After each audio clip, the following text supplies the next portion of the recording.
Yo, yo, yo, yo, yo. Welcome to another episode of the X-Factor Sportz Podcast, Season 4, Episode 7.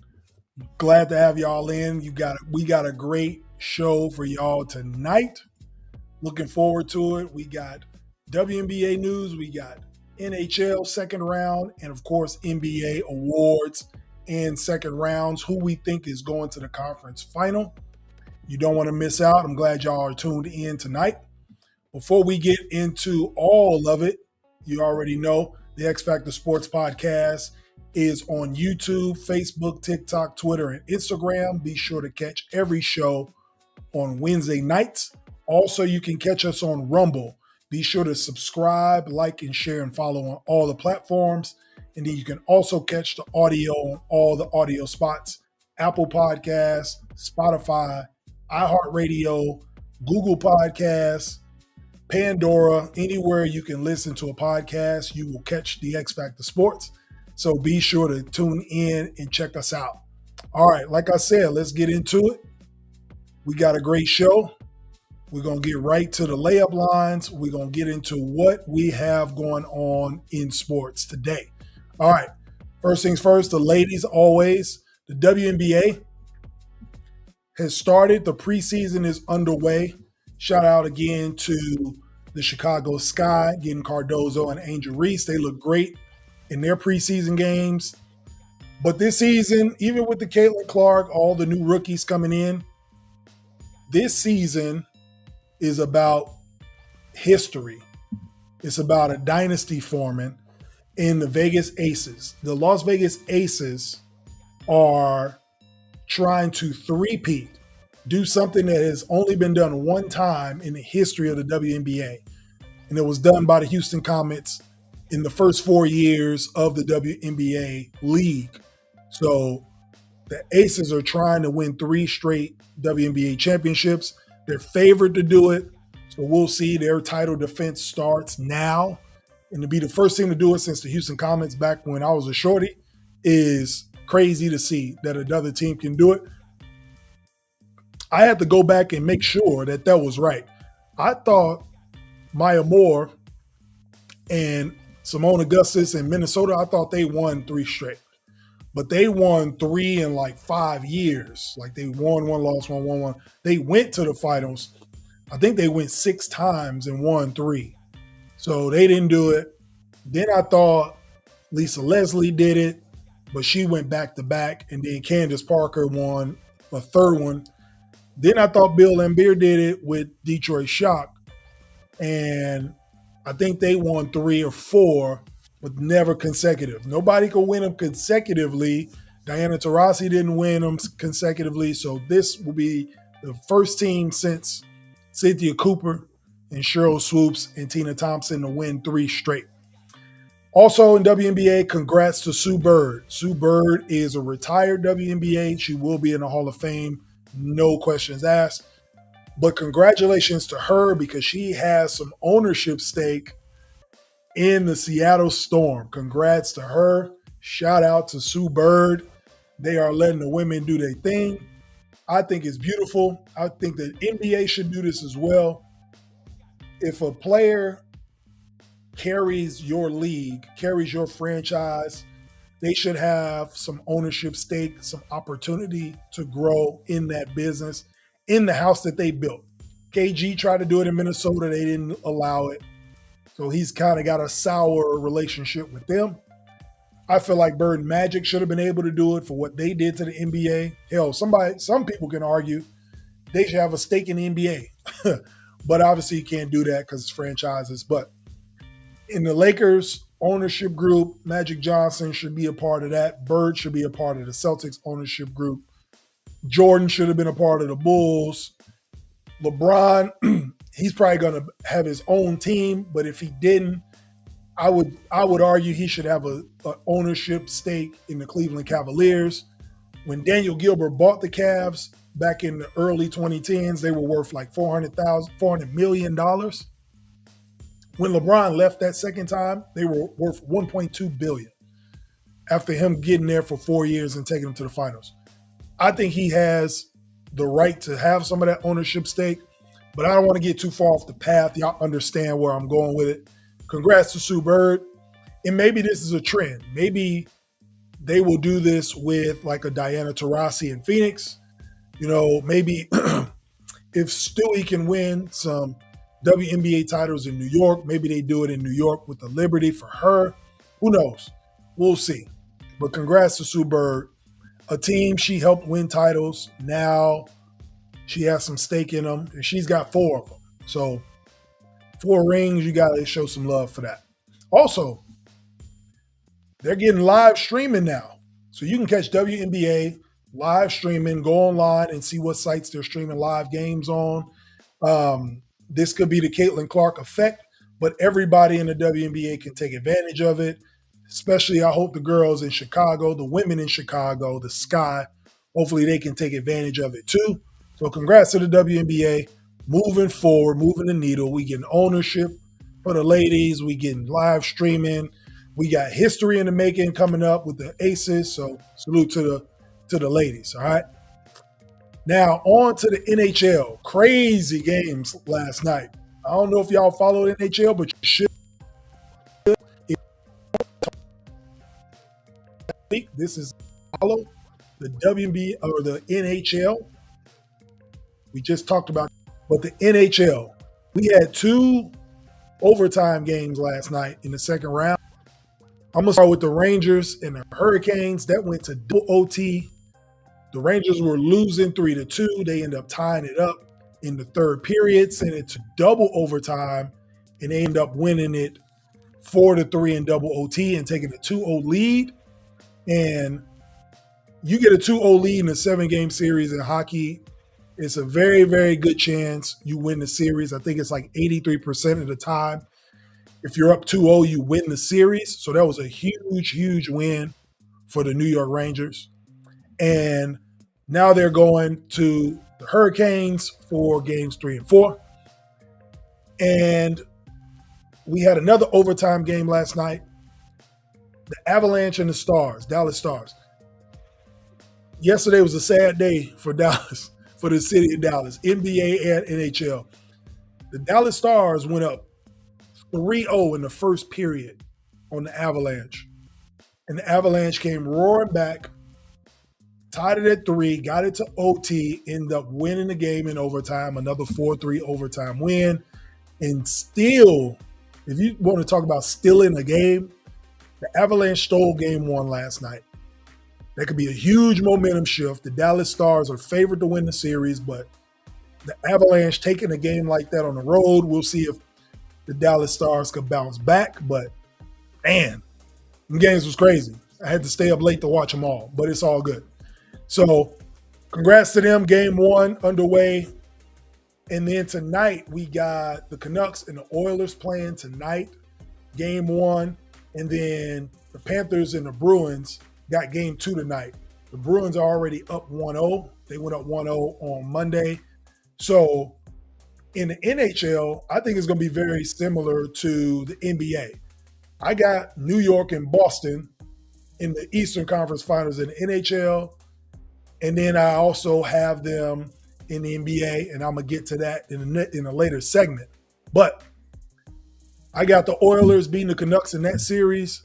And I'm not going to lie. I have Dallas winning this series, but the way they lost last night to the Avalanche, that might be a momentum shifter. Avalanche has experience. They won a Stanley Cup 2 years ago. They still got a lot of those players on that team. They know how to win.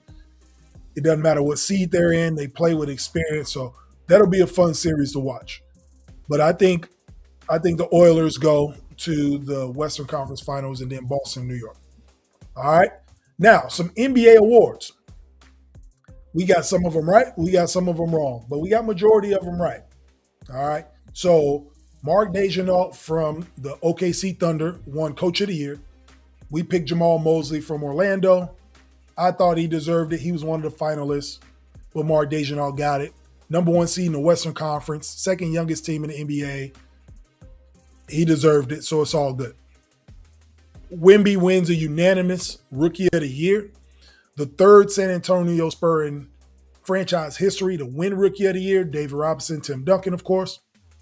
Shout out to Wemby. Wemby could have been Defensive Player of the Year as well, but politics of the game, they don't want to give a rookie Defensive Player of the Year and Rookie of the Year in his first year for some reason, but he'll win 3-4 of those anyway, so it's all good.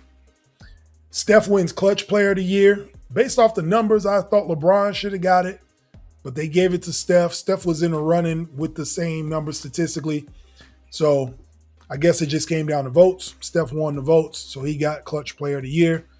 Another trophy in a trophy case for his Hall of Fame career. Shout out to Steph. Rudy Gobert wins Defensive Player of the Year for the T-Wolves. His fourth record, I won't say record tying, fourth Defensive Player of the Year. There are only two other players in NBA history with 4 Defensive Player of the Year awards. Dikembe Mutombo, Ben Wallace. They're both in the Hall of Fame. All right, Rudy Gobert has just officially stamped himself in the Hall of Fame. Now, a lot of people might say, oh, Rudy Gobert, what has he done? He ain't had no playoff success, yada, yada, yada. Listen, if you put Chauncey Billups in the Hall of Fame and he has no individual accolades except the Finals MVP and a couple All-Star appearances, he hasn't won any individual awards for a season. You can't sniff at Rudy Gobert, who's got a historic 4 Defensive Player of the Years that only 2 other people in the world have. So I think it goes without saying he'll be a Hall of Famer with that 4th Defensive Player of the Year. Congrats to Rudy Gobert. Congratulations on having a child as well. Missed game 2, didn't matter. We'll get into that. But Rudy Gobert wins Defensive Player of the Year. Naz Reid, his teammate, 6th Man of the Year. We did not pick Naz Reid. I actually had the kid from the Kings, Sacramento. I had Malik Monk. I actually had him winning the 6th Man of the Year award, and they gave it to Naz Reid, which is okay. I said it was going one way or another, but I feel like Malik Monk, his scoring average was better, and I think he improved more this year, but maybe because he got hurt late. And then I think the tipping point was when Cat was hurt and Naz Reid stepped in and did his thing, so they gave a nod to Naz Reid. So it's all good. We didn't get that one. We did get the Rudy Gobert, of course. And then most improved, we got that one. Tyrese Maxey from the Sixers, deserved it. I was getting messages saying that Brunson should have got it, or Halliburton. I think Halliburton got one already. But you got to give it to Maxey. First time All-Star, carried the team when Embiid was out, kept them afloat. They made the playoffs. He had a great playoff, even though they lost. So Tyrese Maxey wins most improved. Alex Caruso wins the Hustle Player of the Year for the Bulls. I didn't predict a Hustle award, but Alex Caruso winning it makes sense. If he's not going to be a Defensive Player of the Year, he's one of the toughest guards in the NBA, so this award's for him. And then Nikola Jokic, making history, wins his 3rd MVP in 4 years. And we got this one wrong too. I said Jason Tatum. I made a case for why Jason Tatum should have won MVP, but he wasn't even a finalist. It was Luka and Shea. But because Tatum wasn't in it, I think Shea should have won it. All right? One of the youngest teams in the league, in the same conference as the other 2 finalists, and he has the 1 seed. They look like the best team in basketball. They are running through the playoffs. I know it's a regular season award, but the way this kid has led this team, they look like a veteran team that's been playing together for 5, 6, 7 years. They got a great young coach. They're just great all around. The way that he's elevated everybody's game, I think he should have been the most valuable player. Again, best player on the best team in that conference. Same argument I made for Tatum, but Tatum's team was just far more superior than everybody else's. I mean, he's 15 games up in first place in the East. That's why I thought he should have won it, kind of the Bill Russell formula. But if you're not giving it to Tatum, I think Shea should have got it. He had an MVP year. If you're not going to give it to Shea for the year he had, when will you give it to him? Because there was no narrative for anybody to win it. other than this young team, and I think he should have got it. But Nikola gets it 3 out of 4 years. He's in rarefied air, Jordan type stuff, LeBron type stuff, 3 and 4 years. So congrats to Nikola Jokic. All right. So we got through all the layup lines. We got through all the details. So y'all let me know something. All right. Should the Lakers trade LeBron James? I know a lot of y'all are surprised that we having this conversation, but hear me out because this is a serious conversation. There are a couple things that the Lakers can do in this situation. Number one, are the Lakers a championship team? As presently constructed, do we think that they are a championship franchise? And I say, hell no. All right. There's nothing about this team that screams championship. All right. They won one playoff game this year. They were a play-in team. Everybody was healthy for the most part. AD, I think, played the most games he's ever played. We talked about this last week, but they're not a championship caliber team. The West is only getting better. We just talked about Shai Gilgeous-Alexander. The average age of his team is 25 years old. All right. Those can all be LeBron kids. And they are just getting started. And they were the 1 seed in the West. All right. So I still ain't even got to Ant-Man in Minnesota. Denver obviously handles them every time they play them in the playoffs. Then you still got Dallas. We still got to worry about when Ja get back, Memphis, New Orleans. So all these teams in the West that are still going to be good next year. Houston's getting better. They're not a championship team. So with LeBron in year 22 now, he will be 40 years old and in year 22 next season. They're not a championship contender. So if you're the Lakers, what do? Right? Statistically, LeBron is a top 15 player. He'll make an all NBA, either first, second, or third. That's why I said top 15 guy. He had a great year statistically. He proved that he can stay healthy, played 70-some games, and he's a top 15 player. So he has trade value.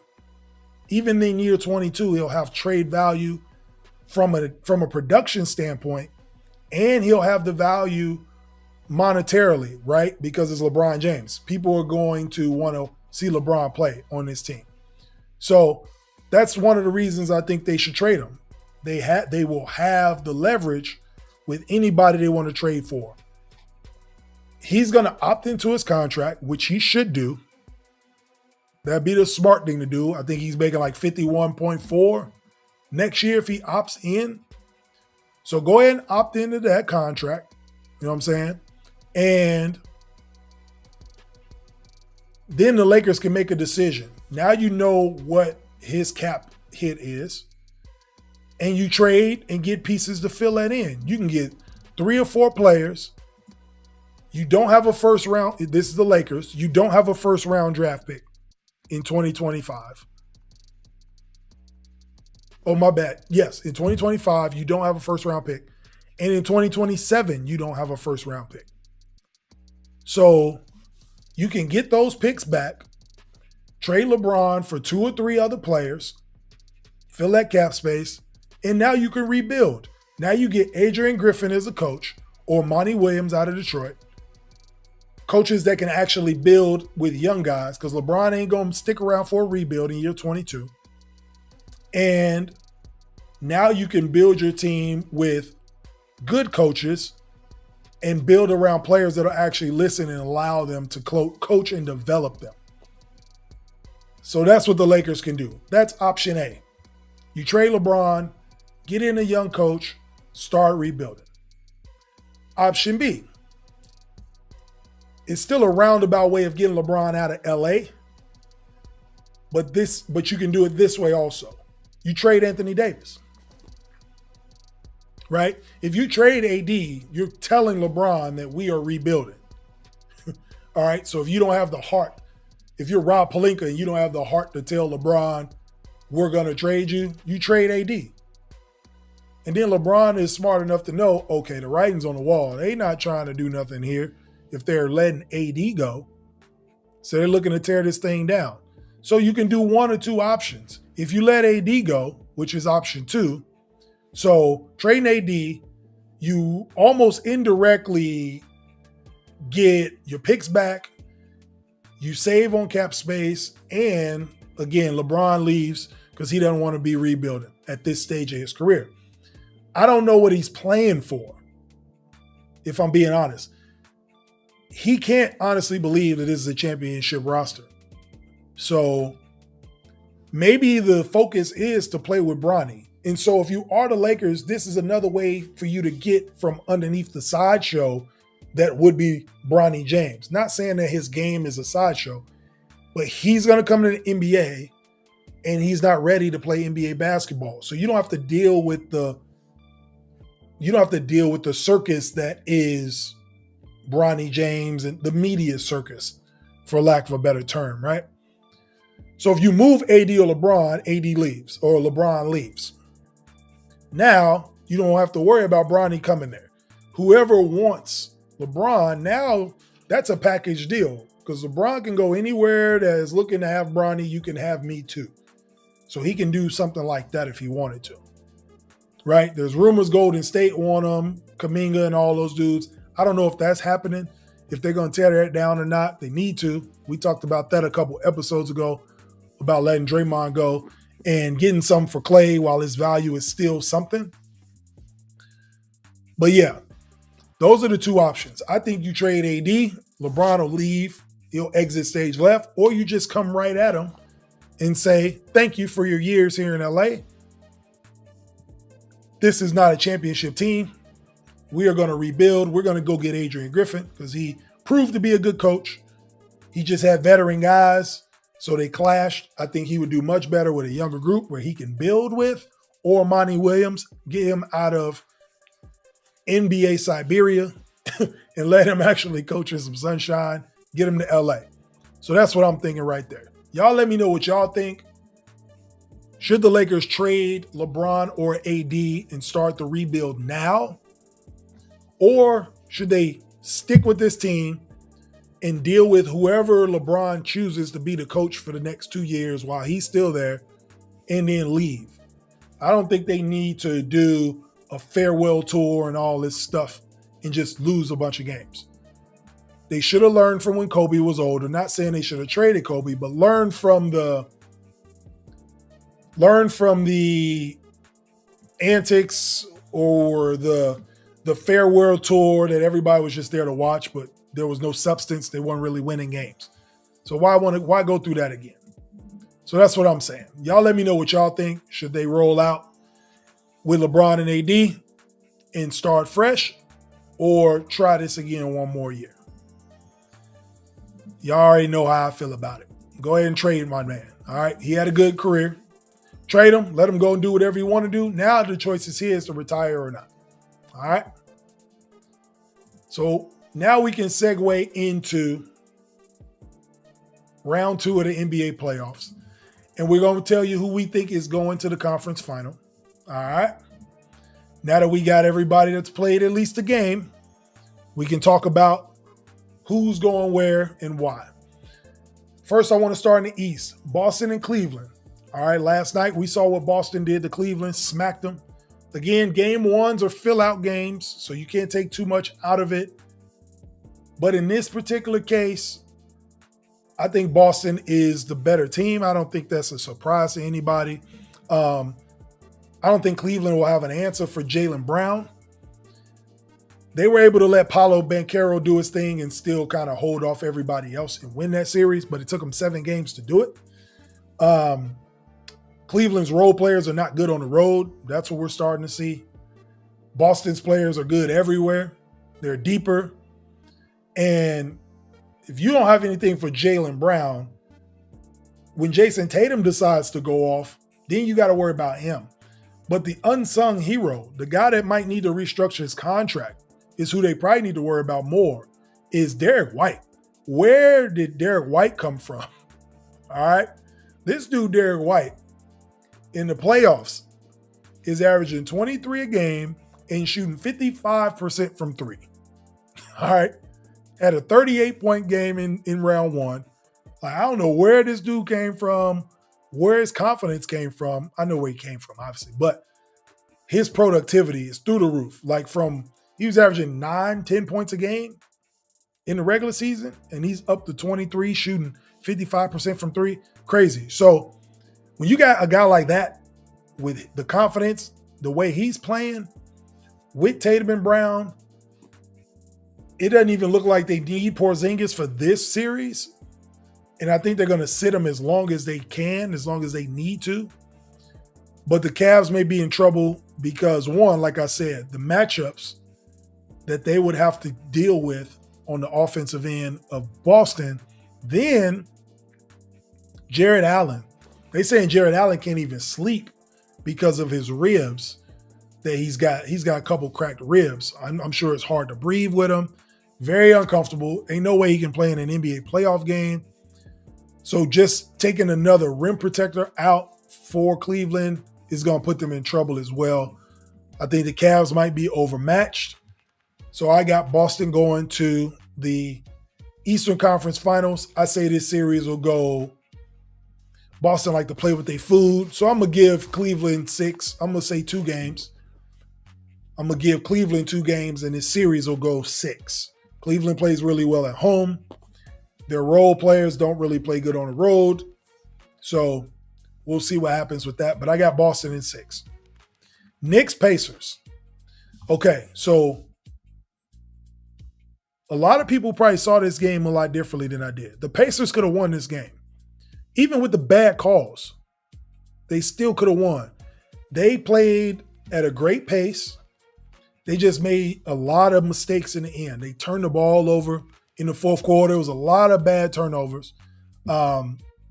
And, I mean, they just allowed Jalen Brunson to get to his spots. You got to get him off the ball and let somebody else beat you. I wouldn't even mind them letting Josh Hart create. Like, you got to let somebody else create because the Knicks don't have anybody else on their team that can go create their own shot. DiVincenzo can spot up and hit threes. Josh Hart can go get offensive rebounds, putbacks, but he's not creating nothing like that off the dribble. And Anunoby's not doing that either. So I feel like they can watch film and figure it out. But I think the Pacers could have won game 1. That was a toss-up game. The Knicks was just gritty enough to pull it out at home. But this series could go 7. And if this series goes 7, I got the Pacers winning it. I just think the Knicks run out of gas. I can't imagine the Knicks playing this style of play for 7 more games or 6 more games now. So the Pacers clean up some mistakes, some small mistakes that they had. If their all-star plays like a damn all-star in Tyrese Halliburton, where you been? The inconsistency, I mean, help give Siakam some help. If he plays 10% better than he played in game 1, they win. So I'm saying all these as like hypotheticals, but they're things that can't happen. Tyrese Halliburton can play 10% better. They can not turn the ball over 4 times in the fourth quarter. Like those types of things. Fouls, loose balls, whatever. They got to go get those, but despite all of that, they still had the game in hand if it wasn't for those mistakes. So if the Pacers can steal game 2, I think this goes 7, and I think the Pacers, obviously still in game 2, they know they can win in New York. A game 7 in New York, anything can happen. I just feel like the Pacers are deeper. They have more bodies to throw at Jalen Brunson throughout the course of this series. If it goes 7, I got the Pacers winning in 7. All right. Even though it'd be cool to see a Boston-New York series in the NHL and the NBA, there's going to be a lot of ice and hardwood switching off and on, which is fun. But if this series goes 7 games, I don't know if the Knicks make it out of it. Just too much. 7 guys playing 40 minutes plus. That's a lot. Mavs and Thunder. If y'all saw that game last night, the Thunder made a statement. These young boys can play, man. Luka's not healthy, so they're in trouble. And the only way the Mavs can make this a series is they have to turn it into a half-court game. If you watched the game last night, the Thunder killed them in transition, right? The Mavs cannot run up and down with these boys, all right? They're young, athletic, deep. They can bring in players in rotations in multiple wing positions If you know the formula of winning an NBA title, it's teams that have wing players and can rotate them in. All right. Big wings are the ones that win NBA playoffs in defense. The Thunder defense, I don't think they've allowed a 100-point score all playoffs. So they've only played 5 games, obviously won them all, swept New Orleans. None of their opponents have scored 100 points on them yet. So don't be fooled by these kids being young. They play D. But the only way I think the Mavericks have an advantage is if they can make it a half-court game, because they can't do it in transition. The Mavericks can use their size in the half court. They weren't able to do it in game 1. They got out-rebounded. A lot of transition. They turned the ball over a lot. It was real sloppy. Kyrie was kind of sloppy in the first half. He's been playing great defense, though. So Kyrie Irving is very underrated defensively in the playoffs. What he did to James Harden in the first round and what he did in game 1, particularly in the first half. Kyrie's been playing some great defense. And he's been doing it, and it's been kind of relieving Luka of any kind of hiding him on the defensive end, especially with his knee. But Kyrie's been playing. He's been taking the challenge and been guarding the best guards and doing a good job at it. But I think they need to get this series in a half court if they want a chance to win it. If it's a transition series, I think Dallas is done. And I think Dallas can probably get 2.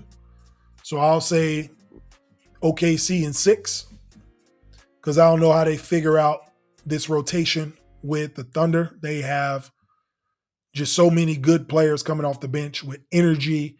They play hard. They get all the loose balls. They do all the little things right, which is very impressive for a young team in the playoffs, to do all the little things right and to defend the way they do. So shout out to them. Just beat Dallas by 20 last night. In games, again, game 2 can look totally different from game 1.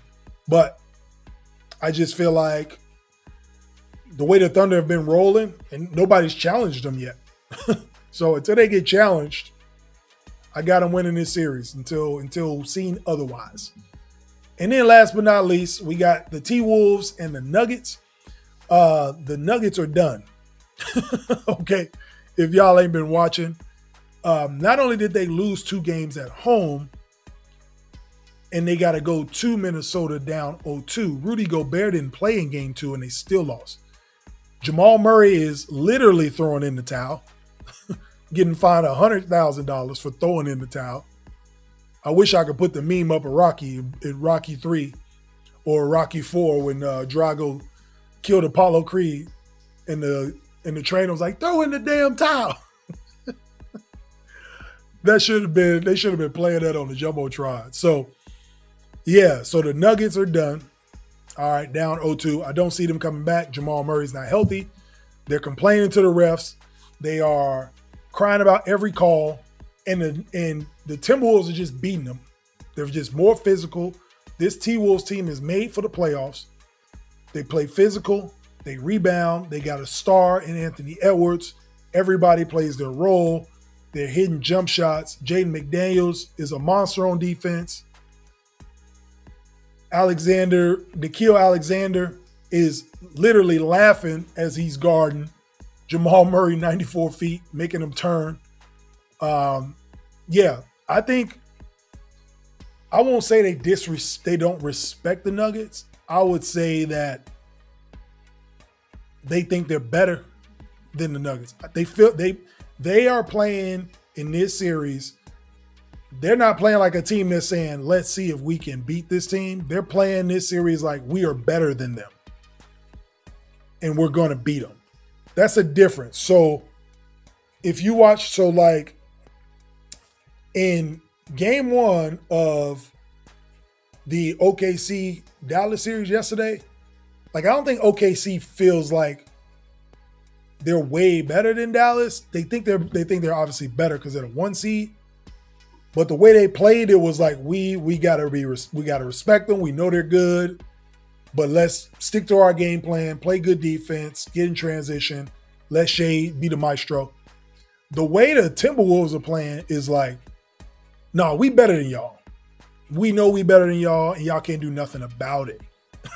Like it's dominant. It's a different type of dominance what the Timberwolves are doing.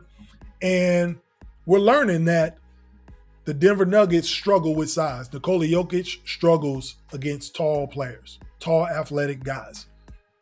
You can just go back to the bubble. When they lost to the Lakers, people can make the excuse, Jokic wasn't the guy he is now. It looks very similar. When he plays against athletic bigs, JaVale McGee, Dwight Howard, and AD was being thrown at him, he couldn't do the things he wanted to do, right? Even when AD defended him in the first round, AD played him well. It's just that AD had to go get 30 on the other end, and he had nobody to come in to back him up. So that's when Jokic picked his spots. In this series, he can't pick his spots because they got size everywhere. All right, so if Rudy Gobert ain't there, we got Naz Reid. If Naz Reid ain't there, we got Karl Anthony Towns, right? So I think that's frustrating them, the size, the physicality, the intensity, and they're just getting beat. They're getting beat in every facet of the game. I think this series is over. Out of respect to them, I give them one game, but it better be game 3. Because if they don't win on Friday, they ain't playing on Monday. All right? This series is over this weekend. So that's what I got. So for my prediction, in the conference finals, I got the Boston Celtics, and I have the Indiana Pacers. I'm going to just stick my chest out and say it. I think the Pacers win this series, even though they lost game 1. Just from what I saw in that game, it's a winnable series if they play the same way and just limit turnovers. Limit some of the mistakes. I'm picking the deeper team. So I got Pacers and Celtics in the East, and I got the young guns. I got the Thunder and the T-Wolves in the conference final. That is crazy. The Thunder and the T-Wolves, if they get in the conference final, man, the changing of the guard is real, for sure. But that's where I got it. Y'all let me know what y'all think. Who y'all got winning these series? Y'all can always comment. I can chop it up with y'all. Let me know what you think about the show. Be sure to like, share, subscribe, follow on YouTube, Facebook, TikTok, Twitter, Instagram, and Rumble. All right? Be sure to get on Rumble. Rumble is an alternative for YouTube. If you don't have YouTube or you don't like it, you can go over to Rumble and you can see all the same things, maybe even more, but also there's monetization on there. So don't be afraid to go ahead and subscribe to that too. All right. And then all audio, Apple Podcasts, Spotify, all of them, the X-Factor Sportz Podcast. All the seasons are there, but we are on season 4, episode 7. So check us out. All right. Before we get up out of here, all right, the last 2 minutes of the show, we talking about our pace in life, okay? Going at your own pace, right? When you're able to go at your own pace, don't you just feel like a sense of calm, like relief? You're not on somebody else's time. You can kind of move to the beat of your own drum. That's how I tend to live and how I tend to move. You can ask Miss D. We were talking about this last week. I like to have reservations for stuff. I'm at the age now, I don't want to wait in line. I don't want to have to deal with the BS. If we don't have a reservation for it, I don't want to go. All right. So going at that pace, preparing for work the night before so I'm not rushed. I don't like being rushed. I like moving to a nice slow groove, getting there on time, and being mentally calm, stress-free, no anxiety, ready to go. It's the same way I approach this show. I prepare this show days in advance. So when I get in front of y'all, I'm cool, calm, and collected. The anxiety's gone. Preparation eliminates fear. I live by that. And that's by going at your own pace.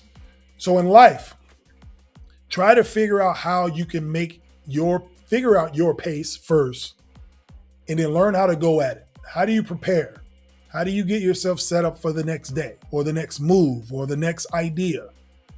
Write it down. Whatever it is that you do, formulate those ideas so you can move at your own pace and eliminate some of the stress. We already have regular stress in our lives to begin with.